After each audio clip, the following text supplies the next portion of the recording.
Salam müəllimlər, hər vaxtınız xeyir olsun. Hal-hazırki mövzumuz ailə büdcəsinin formalaşması.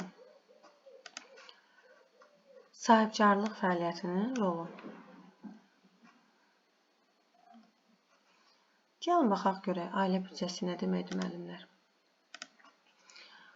Ailə büdcəsi bütün ailə üzvlərinin pul və maddi aktivlərinin məcmusu. Başqa sözlə, ailədə valideynlərin şəxsi büdcələrinin vahid bir yerdə toplanmasıdır.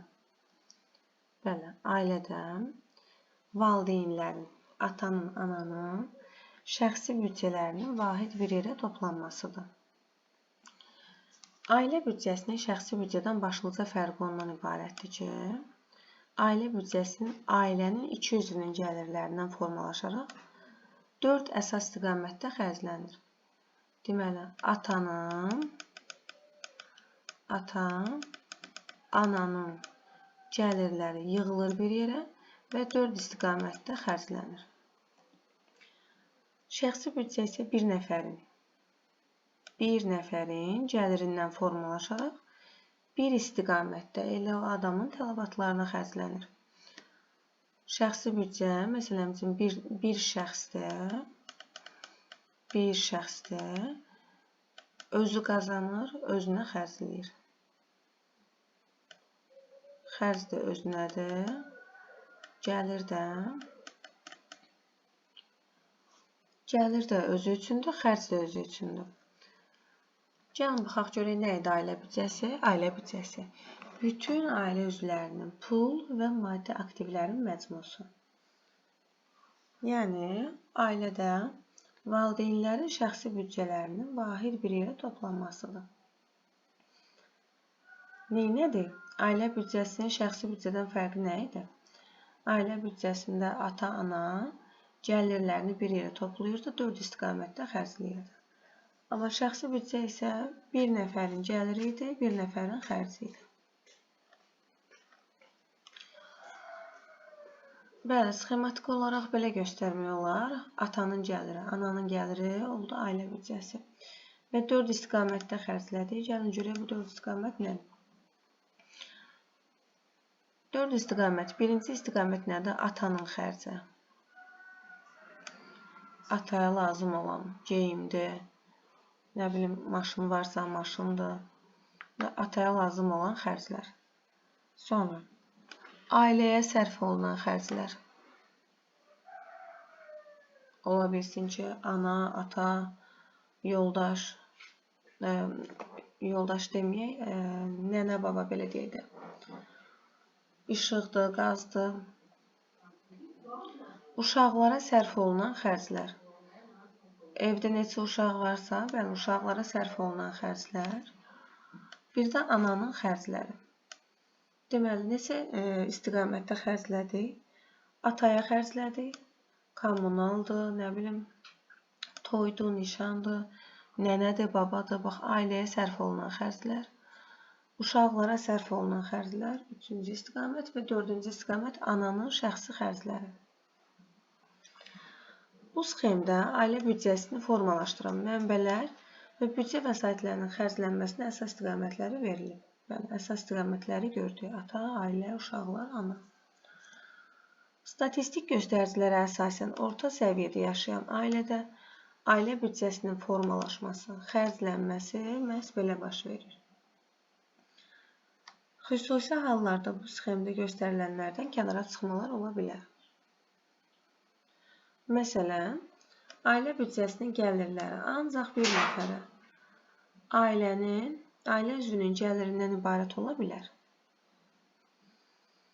Ailədə uşaqlar olmadıqda onlara ayrılan xərclər ixtisar oluna bilər. Bəli, uşaqlar yoxdursa, atadır, anadır, bir də ailəyə sərf olunan xərclər. Lakin, istənilən halda ailə büdcəsini təşkil edən digər 3 tərkib hissə qalacaq.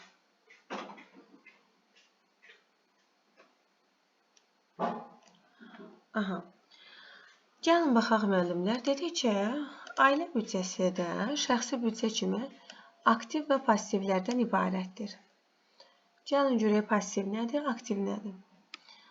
Ailə büdcəsinin passivləri. Bütün borc və öhdəliklərin məcmusu. Borc, passivlər nədir? Borc və öhdəliklər.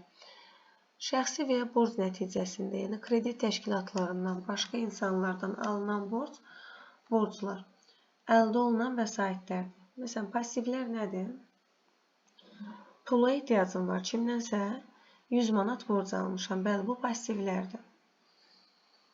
Bütün borc və öhdəliklər və yaxud da ki, kreditə girib 3000 manat pul götürmüşəm. Bu da passivdir. Bəs ailə büdcəsinin aktivləri nədir? Büdcə passivlərinin yerləşdirilməsi üsullarıdır. Deməli, ailə büdcəsinin aktivləri passivlərin yerləşdirilməsidir. Bəs passivlər nə idi? Borc və öhdəliklərin məzmunusu, hansı ki, kreditdən, başqa insanlardan aldığımız borcdur. Şəxsi büdcədə olduğu kimi, ailə büdcəsinin də bütün aktivlərini, pul gəlirlərini və maddi gəlirlərə bölə bilərik. Bəli, pul gəlirlərini, bir də maddi gəlirlərə bölə bilirik. Nəyi? Ailə büdcəsinin aktivlərini.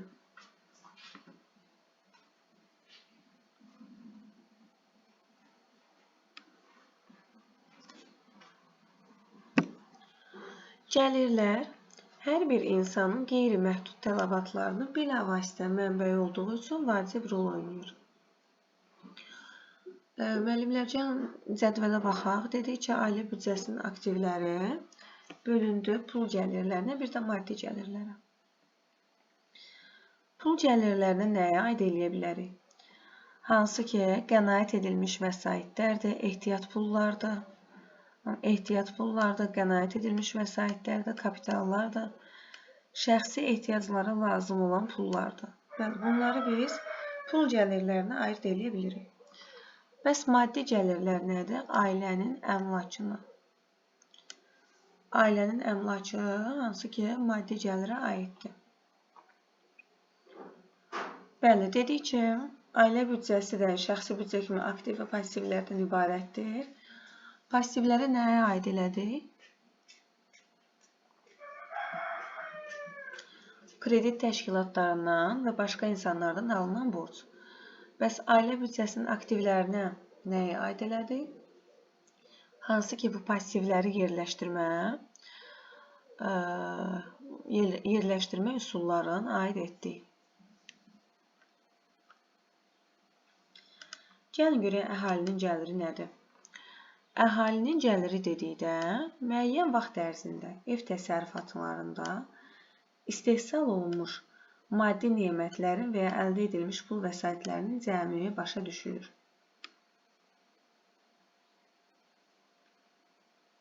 Deməli, maddi nemətlərin və əldə olunmuş pul vəsaitlərinin cəmi başa düşülür. Əhalinin gəliri dedikdə. Bir də baxaq, əhalinin gəliri dedikdə, müəyyən vaxt ərzində ev təsərrüfatlarında istehsal olunmuş maddi nemətlərin və ya əldə edilmiş pul vəsaitlərin cəmi başa düşülür. Ev təsərrüfatının gəlirini bir qayda olaraq 4 qrupa ayıra bilərik. Gəlin baxaq görək hansı qruplardır. Əməyə görə ödənilən əmək haqqı forması kimi qəbul olunmuş gəlirlər, işləyir, işlədiyi əməyinə görə əmək haqqı ödənilir. Bax, bu cür gəlirlər. İstehsalın digər amillərindən istifadə hesabına əldə olunan gəlirlər. Buna nəyə aid eləyə bilərik? Kapitaldan faiz kimi daxil olan gəlirlər, torpaqdan gələn gəlirlər, renta deyə bilərik buna. Sahibkarlıq fəaliyyətindən daxil olan gəlirlər, bəli. İstehsalın digər amillərindən istifadə hesabına əldə olunan gəlirlər. Daha sonra ikincini də öyrəndik. Üçüncü nə idi? Köçürülmə. Köçürülmə ödənişlərindən əldə olunan gəlirlər. Deməli, köçürülmə nə ola bilər? Təqaüd ola bilər, yaşa görə. Tələbənin aldığı təqaüd ola bilər. Əlavə müavinət köçürülür. İşsizliyə görə müavinət, yəni maddi yardım köçürülür. Uşaqlara görə müavinət köçürülür. Bəli, köçürülmə ödənişlərindən əldə olunan gəlirlər.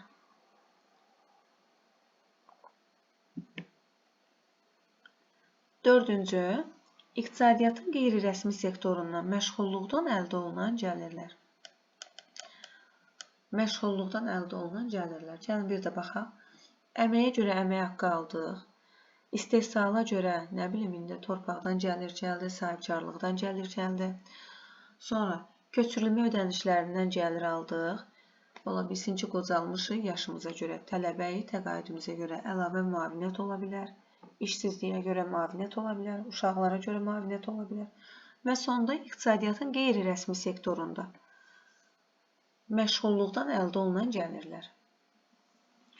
Demək, qeyri-rəsmi sektorunda məşğulluqdan əldə olunan gəlirlər. 4 qrupa böldük. Ev təsərrüfatının gəlirini. Bəs əhalinin gəliri nə idi? Əhalinin gəliri də ki, müəyyən vaxt ərzində istehsal olunmuş, ev təsərrüfatında istehsal olunmuş maddi nemətlərin və əldə edilmiş pul vəsaitlərin cəmi başa düşüldü. Deməli, ailə gəlirlərini böldük maddi gəlirlərə, bir də pul gəlirlərini, bir də maddi gəlirlərə. Gəlin görək, maddi gəlirlərə nələr daxildir? Maddi gəlirə mükafat varsa, mükafatlandırma, miras qalıb nəsə, miras. Əmək nəticələrinə görə mükafat istisna olmaqla, bax, mükafat istisna olmaqla digər mükafatlar, yəni əmək nəticəsinə görə mükafat istisna olmaqla, yəni əmək nəticəsinə görə mükafatı saymırıq. Başqa mükafat varsa, kompensasiyalar ola bilər, məhkəmənin qərarı ilə ödəmələr ola bilər, hər hansı bir hədiyyələr ola bilər, ev təsərrüfatından ola bilər, gəlir, ev təsərrüfatından gəlir, sahibkarlıq fəaliyyətindən gəlirlər, alimentlər. Bəli, bunlar maddi gəlirlərdir.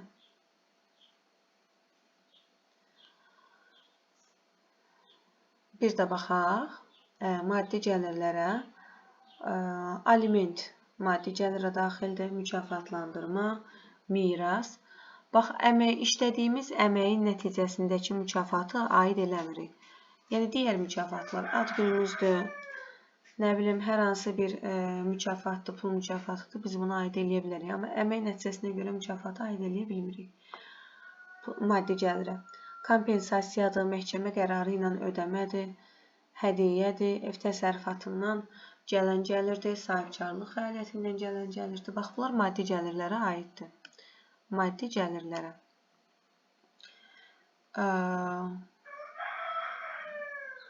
Maddi gəlirlərə dedik ki, zəhmətlə qazanılmış fəaliyyətə görə gəlirlərdir, maddi gəlir, zəhmətlə qazanılmış. Daha sonra pul gəlirlər nədir, müəllimlər? Əsas gəlirlər pul gəlirlərdir. Məsələn, işləyirik, müəssisədən aldığımız əmək haqqı. İdarədən, hər hansı bir idarədə işləyirik, əmək haqqımız. Hər hansı bir təşkilatda işləyirik, əmək haqqımız. Pensiya alırıq, müavinət alırıq, təqaüd alırıq, sosial ödəmələr alırıq, sığorta ödəmələr alırıq. Bəli, bunlar pul gəlirlərdir. Deməli, əmək haqqı gedir bura. Əmək haqqını müəssisədən ala bilirik, idarədən ala bilirik, təşkilatdan ala bilirik. Pensiya, müavinət, təqaüd, bax, bunlar ola bilər. Sosial ödəmələr ola bilər, sığorta ödəmələr ola bilər. Deməli, ev təsərrüfatında və sahibkarlıq fəaliyyətində gələn gəlirlər öz növbəsində 4 yarım qrupa ayrılır. Ev təsərrüfatı, bir də ki, sahibkarlıq. Bəli, bu fəaliyyətdən gələn gəlirlər 4 yerə bölünür. Şəxsi yardımcı təsərrüfatda becərilən kənd təsərrüfatı məhsullarının realizə edilməsindən əldə olunan gəlirlər. Deməli, şəxsi yardımcı təsərrüfatda becərilən kənd təsərrüfatı məhsullarından gələn gəlirlər. Ev əmlakı ilə əməliyyatlardan alınan kreditlər. Ev əmlakı ilə əməliyyatlardan alınan kreditlər. Maliyyə kredit əməliyyatlarından gələn gəlirlər. Sahibkarlıq fəaliyyətindən əldə olunan gəlirlər.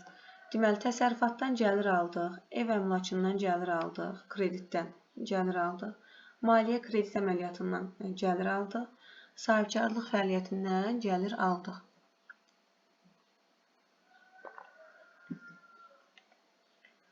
Deməli, bunu ümumiləşdirsək, ev təsərrüfatının və sahibkarlıq fəaliyyətindən gələn gəlirləri neçə qrupa böldük?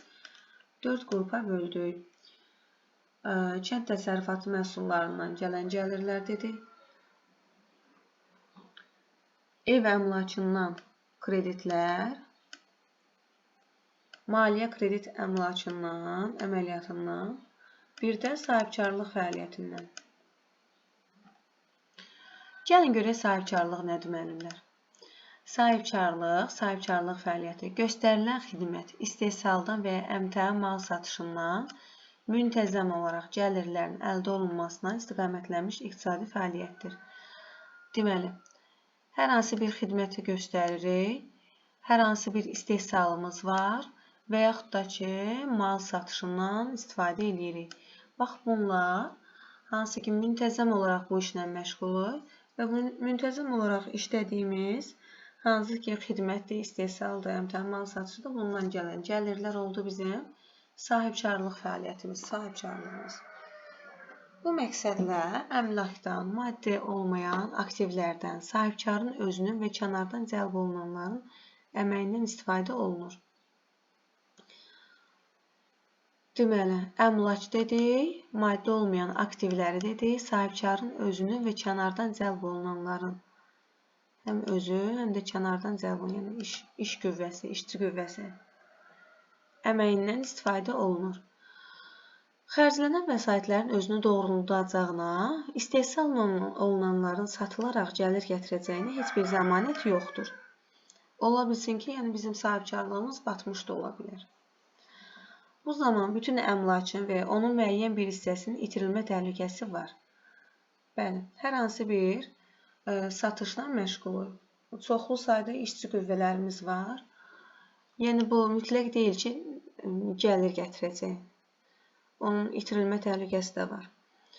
Bir çox ölkələrdə sahibkarlığa başlamaq üçün rəsmi qeydiyyatdan keçmək tələb olunur. Bəli, sahibkarlıq üçün rəsmi qeydiyyatdan keçirik. Ola bilsin ki, sahibkarlıq mal-qara ilə məşğuluq, belə deyək də. Qoyun, inək, yəni bu yöndən sahibkarlıqla məşğuluq. Bir də baxdıq ki, canavar gəldi, qoyunları, malları yedi. Bəli, nə oldu? Sahibkarlığımız batdı, yoxa çıxdı qoyunlar. Deməli, dedik ki, bir çox ölkələrdə sahibkarlığa başlamaq üçün rəsmi qeydiyyatdan keçmək tələb olunur. Lakin meyarlar və şərtlər əsaslı olaraq fərqlənə bilər. Meyarlar və şərtlər əsaslı olaraq fərqlənə bilir. Deməli, Respublikanın qanunvericiliyinə müvafiq olaraq sahibkarlıq hüquqi şəxs və ya bilavasitə fiziki şəxs. Deməli, hüquqi şəxs, bir də fiziki şəxs, yəni fərdi sahibkar tərəfindən yalnız onlar qanuna uyğun qeydiyyatdan keçdikdən sonra həyata keçirilə bilər. Deməli, qanunvericiliyə uyğun olaraq hüquqi şəxs və yaxud da ki, fiziki şəxs, yəni fərdi sahibkar tərəfindən qeydiyyatdan keçirilə bilər.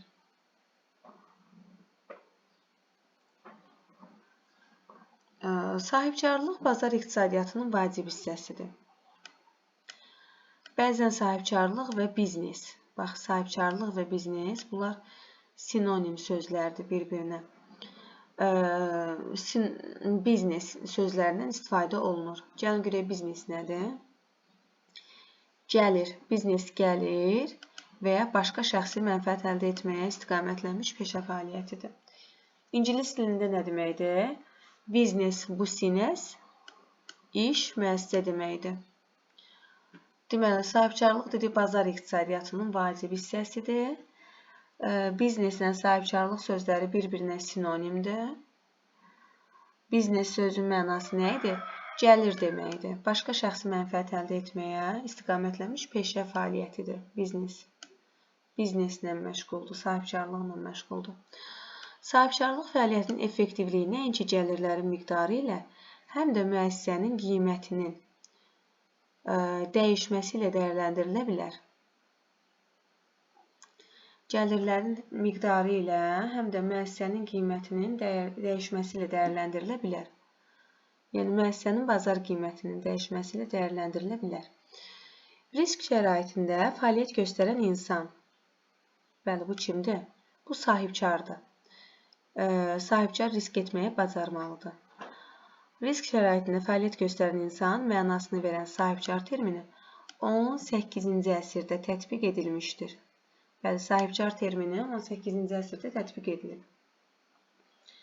Biz bugün sahibkarlıq fəaliyyəti və ya şəxsi biznesi ilə məşğul olan şəxs, biznesin təşkili və idarə edilməsi riskini öz üzərinə götürən adama deyirik. Sahibkarlıq fəaliyyəti. Deməli, şəxsi biznesi var, o bizneslə məşğuldur. Öz biznesini təşkil eləyir, öz biznesini idarə eləyirsə, bəli, bu riski öz üzərinə götürə bilirsə, bu sahibkardır. Deməli, sahibkarlıq, ailəvi sahibkarlıq, yəni ailəvi, bir də fərdi şəkildə ola bilir. Fərdi şəkildə bir şəxsdir, bir şəxsin gəliridir. Amma ailəvi isə şəxsi istehsal, müəssisə və ya firma. Bax, sahibkarlıq həm ailəvi, həm də fərdi olaraq iki yerə bölünür. Ailəvi özü də iki yerə bölünür. Şəxsi istehsal və müəssisə və ya firma. Bəli, şəxsi istehsaldan, müəssisədən və yaxud da firmadan gələn gəlirlərdir. Gəlin görək, fərdi sahibkar kimlərə deyilir? Yəni, şəxsi sahibkar. Fərdi sahibkar fiziki şəxs, yəni vətəndaş hesab olunur, yəni bir nəfər.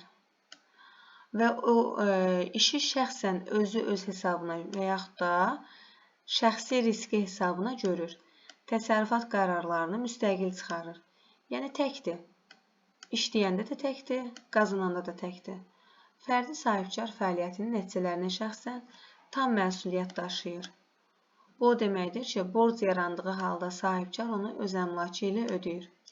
Belə sahibkarlıq fərdi sahibkarlıq fəaliyyəti kimi təsnif olunur və yerli icra hakimiyyətlərində patent əsasında qeydiyyatdan keçir. Patent nədir? Müəllimlər, şəhadətnamədir. Şəhadətnamə. Ticarət və ya sənətlə məşğulsansa, dövlətdən şəhadətnamə alırsan, patent alırsan və bunun əsasında qeydiyyatdan keçir. Sahibkar fiziki şəxs kimi vergi ödəyir. Lakin sahibkar əlavə işçi qüvvə cəlb edərkən fərdi, yəni ailəvi, şəxsi müəssisəsini qeyd etdirə bilər. İşçi qüvvəsini cəlb edərkən şəxsi müəssisəsini qeyd etdirə bilər. Bunun üçün müəssisənin məqsədini və ya fəaliyyətin növlərini əks etdirən nizamnamə təqdim olunmalıdır. Deməli, müəssisənin məqsədi nədir? Fəaliyyətin növü nədir? Bax, bunu əks etdirən nizamnamə təqdim etməlidir.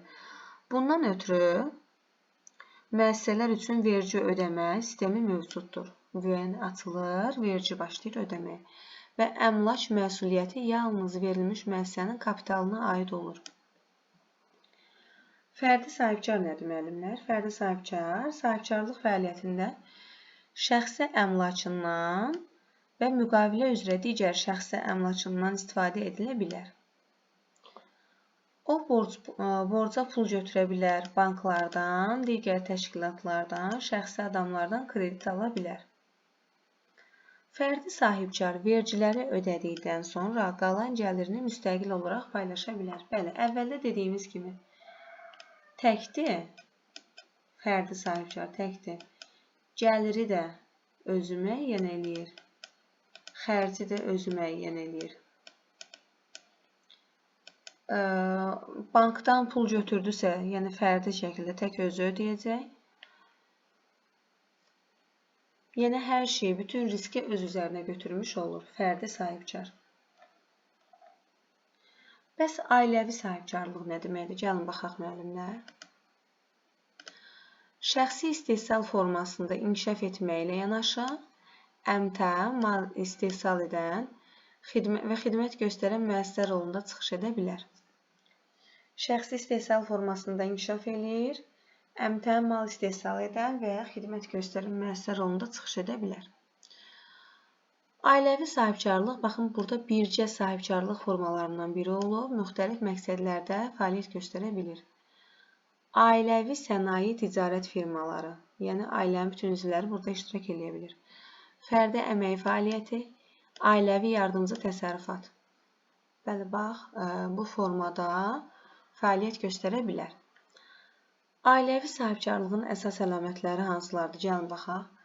Kapital timsalında borca götürülmüş əmlakdan və ailənin pul resurslarından istifadə. Deməli, kapital timsalında borca götürülmüş əmlak və yaxud da ailənin pul resurslarından istifadə. Borca götürülmüş vəsaitlərin və borca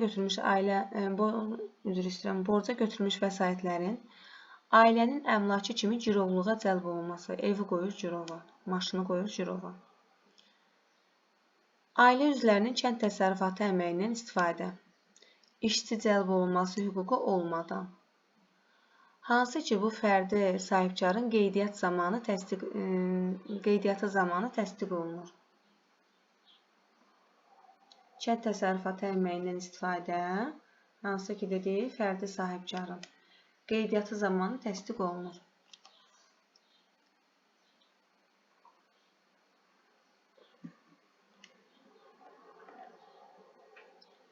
Gəlin baxaq. Ailəvi sahibkarlıq fəaliyyəti növləri aşağıdakı amillərdən asılıdır. Gəlin görək nədən asılıdır? Pul vəsaitlərinin mövcudluğundan. Bəli, pulumuz varsa, ailəvi fəaliyyət, belə deyək, ailəvi sahibkarlıq fəaliyyətini qura bilərik. Ailə üzvlərinin biliyi varsa, bacarığı varsa, biliyi olmadı, ondan da bizim sahibkarlıq fəaliyyətimiz batmış olacaq. Yəni, yönləndirə bilək, çəkib çevirə bilməliyik. Ailədə istehsal alətlərinin və ya onların əldə olunması imkanlarının olmasından. Deməli, istehsal alətləri olmalıdır, onların əldə olunması. Sərbəst vaxtın mövcudluğundan, yəni boş vaxtımız olmalıdır ki, biz öz işimizə, belə deyək, sahibkarlıq fəaliyyətinə yönləndirə bilək. Deməli, pulumuz olmalıdır, biliyimiz, bacarığımız olmalıdır, istehsal alətləri olmalıdır. Daha sonra bir də vaxtımız olmalıdır, sərbəst vaxtımız olmalıdır ki, biz öz sahibkarlığımızı çəkib çevirə bilək. Ailəvi sahibkarlıq əksər hallarda ticarət və vasitəçilik xidmət göstərmək, ailə üzvləri tərəfindən istehsal olunan malın realizə edilməsi, yəni tikmədir, toxumadır və həyatyanı təsərrüfatlardan əldə olunan məhsulların satılmasıdır. Bu işlərdir. Ailəvi sahibkarlıq dedik ki, ticarət və vasitəçilik. Xidmət göstərmək. Ola bilsin ki, biz özümüz üçün yer açmırıq, kafe açmışıq, oranı işlədirik. Ola bilsin ki, bizim əl qabiliyyətimiz yaxşıdır, nəsə tikib satırıq, toxuyub satırıq. Bəli, bunlar daxildir. Sahibkarlıqla bağlı mövzumuz bu qədərdir. Bunlar hamısı söz yığınlarıdır. Bunların hər birini diqqətlə baxmalıyıq, diqqətlə oxumalıyıq, diqqətlə dinləməliyik. Bəli, mövzumuz nə idi, müəllimlər? Ailə büdcəsinin formalaşmasında sahibkarlıq fəaliyyətinin rolu. Maraqlı mövzulardan biri idi. Belə müəllimlər, hər birinizə uğurlar.